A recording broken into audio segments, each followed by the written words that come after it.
Mizan hotel and restaurant Patuakhali শহরের একটা restaurant.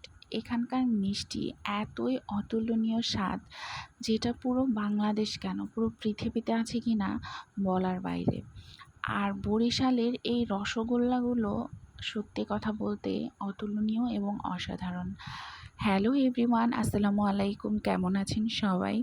আমি ইরশাদ শরীফ মুন্নি চলে এসেছি আজকে আরেকটা ব্লগ নিয়ে, যেটাতে আমি দেখাবো আমাদের পটুয়াখালী শহরের একটা বিখ্যাত দোকানের কিছু বিখ্যাত মিষ্টান্ন, রসমালাই আর রসগোল্লা। রসগোল্লা স্পঞ্জের হয়, আর স্পঞ্জের রসগোল্লাগুলো এতই মজাদার, যেটা স্বাদ পুরো পৃথিবী খুঁজলেও পাওয়া যাবে না হয়তোবা। আমরা অনেক জায়গার অনেক ধরনের মিষ্টি খেয়ে থাকি। ইনফ্যাক্ট আমি তো ইন্ডিয়ারও বিভিন্ন জায়গার মিষ্টি খেয়ে দেখেছি, কিন্তু তার ভিতরেও আমার কাছে কেন জানি মনে হয় আমাদের বরিশাল শহরে যে স্পঞ্জের রসগোল্লাগুলো তৈরি হয়, এটার স্বাদের মতন কোথাও কোনো মিষ্টির স্বাদ হয় না। আর এই মিষ্টি খেতে না পারার যে কত দুঃখ, সেটা এখন আমি বুঝতেছি।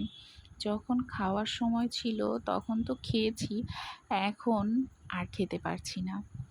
এটার কারণটাও আপনাদের সাথে অন্য কোনো এক সময় শেয়ার করব, যখন আমি আমার এই কাজে সাকসেস পাবো। চোখের সামনে অনেকক্ষণ মিষ্টিগুলো দেখে আব্বু বারবার বলছিল, একটা খা, দুইটা খা, কিছু হবে না, একটা দুইটা খেলে কিছু হয় না। আমি বলেছিলাম যে হ্যাঁ, একটা দুইটা খেলে তো কিছু হয় না, এইভাবে করে করে আমার দিন পার হয়ে যাবে, যে একটা দুইটা খেলে কিছু হবে না। যাই হোক না কেন, এর সাথে সাথে আব্বু আরও কিছু কিছু খাবারের আইটেম এনেছিল, যেগুলো আমার খুবই পছন্দের ছিল, কিন্তু তারপরও সেগুলোও আমি খেতে পারবো না।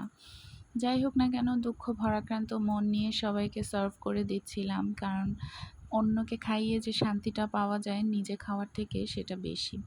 এই তো এখানে ড্রাই কেক ছিল, তারপরে হচ্ছে একদম কেক এনেছিল। এগুলো কিন্তু সব একদম গরম গরম ছিল, মানে ওভেন থেকেই মনে হয় বেক করে নিয়ে চলে আসছে আব্বু। এই বিস্কিটটার নাম কি যেন একটা বলেছিল, আমার ঠিক মনে নেই। অনেক বড় বড় বড় বিস্কিটগুলো, আর এটা ছিল একটা নোনতা বিস্কিট। এইটাও বেশ বড় ছিল সাইজে এবং একদম গরম ছিল। তার সাথে গরম গরম বনরুটি এনেছিল মিষ্টির ঝোল দিয়ে খাওয়ার জন্য।